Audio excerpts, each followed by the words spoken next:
Hello everyone and welcome back to another video. So today I want to talk about Warhammer Animations.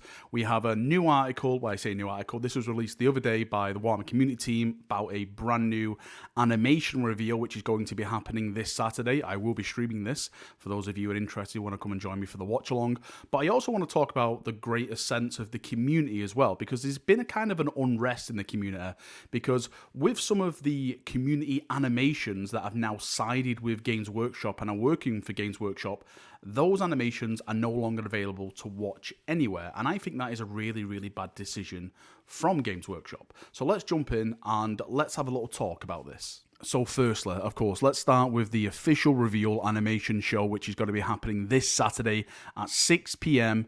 BST, that's British Standard Time, for those of you who are wondering. And the text on the article states, "This weekend, we're gleefully spilling the beans in Warhammer Animation Preview Online. Want to know what's coming and where you can watch it? This show is for you." So straight away, that opening paragraph has me intrigued, because one of the biggest questions that we've all had is how are we going to watch these animations? I've stated in the past that it's probably going to be like a portal-based access, where you click on a link on the Games Workshop or Warhammer community website and it takes you to like a place where you can watch all their videos. I still have my fingers crossed that they will make an official Warhammer Animations YouTube channel and upload everything there, completely upload everything there free, so we can watch it and it'll be, you know, something amazing and something there. Because one of the great things about YouTube, and we'll get into this later on, we talk about the community stuff that people have been making, is that YouTube attracts in so many new people. It's such a platform out there that can bring in a massive audience, not just Warhammer people. So I'm hopefully they'll announce some stuff like that during this Saturday. In terms of what animations they're going to show off, I think we more or less have the information in this article in terms of images. Like one of the banners shows the Angels of Death, it shows the Hammer and Bolter, and it also shows the Iron Warrior animation that was previously set in 30k, but now it's set in 40k, and the Loyalist Iron Warriors, which were Loyalists, are now the Heresy Iron Warriors, so that is a big change up to that storyline.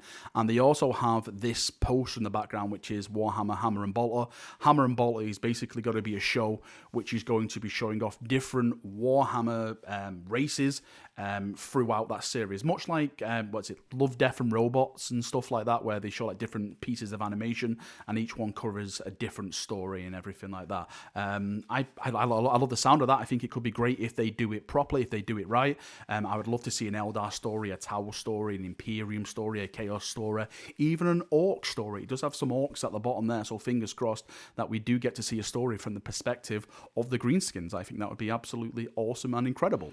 Now, the next thing I want to talk about is the community interaction with fan-made projects and Games Workshop interaction with the fan-made projects as well, because this has been a bit of a talking point over the last couple of months, really, since it was announced that Astartes was going official, and then, you know, a few more channels went over and they joined Games Workshop as well, and it's just, well, I say it's ended, it's not ended. The next one to join Games Workshop is a channel called Sodas. Now, for those of you who don't know Sodas, he makes absolutely amazing, fantastic animations, absolutely mind-blowing.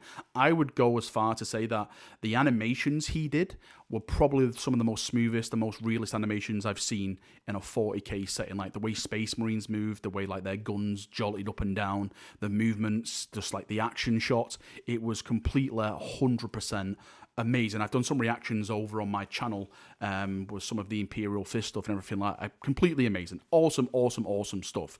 Now, as I've stated, he's recently joined Games Workshop, and what happens is that Games Workshop is acquiring these content from these creators, and the content itself is then disappearing from YouTube. And of course, a lot of people are upset with that, because the way that we was enjoying this content was for YouTube. We were watching it back and forth, having awesome debates in the comment section. One of the things that I mentioned previously is that how discoverable 40k becomes through these animation projects. And again, I'll take Astartes for an example because he was the biggest at this. You actually had people on his videos saying, "What is this? What are these?" And then people explaining what Space Marine is, what Warhammer 40,000 is, what Games Workshop is, the tabletop game, all that type of stuff, all the type of lore, bringing new people into these fandoms. And now, of course, we don't really have that anymore because what's happened, Games Workshop must have something in their clause where when these creators sign with them, that they have to remove that said content from their YouTube channels. And it makes this situation where we can't watch that content anymore on YouTube. Now, firstly, let me just say, for the creators who are making this stuff with Games Workshop, I applaud you. You deserve it. You know, if you can get like a bigger budget, more money to be paid, and you can create some of these awesome animations with Games Workshop in your corner, that is absolutely fantastic. My hat's off to you. You deserve it. You're the one who put all this hard work in there, and you know, it's awesome for you. One of the things I can't really support is when that content goes offline. Now, I don't know if Games Workshop are eventually going to put it back online. I think they eventually will do. As I said, I'm hoping that they will do like a Warhammer Animation channel officially, and that's where they'll upload all this fan content. But there's really no problem at keeping this on those channels right now, right? Surely, you know, Games Workshop is a massive giant. It's huge. It's a multi-million-pound company. Keeping some of these videos that had literally, you know, a couple of 100,000 views on their videos, on these videos, I don't really see the big problem, unless I'm not seeing like the big picture at all. And if someone wants to like inform me or try and make me see the big picture, then I'm all ears. But my personal stance on this right now is that I wish they really would have left the content on the YouTube channels until they released it or officially launched it on whatever platform they were going to do it on. Alright, Chaprunios, thank you for coming, thank you for watching. Of course, I would love to get your thoughts and feedback on this in the comment section. I'm going to take a nice little lie down. I've been on my feet far too long for today, but thank you for coming, thank you for watching. As always, hopefully I can fit in one stream before we do the live stream, so just to make sure I can actually do it for that amount of hours and stuff like that. I just don't want to throw myself off the deep end, as they say. Right, enough waffling from me. Thank you for coming, thank you for watching. See you now, have a great day, and bye-bye.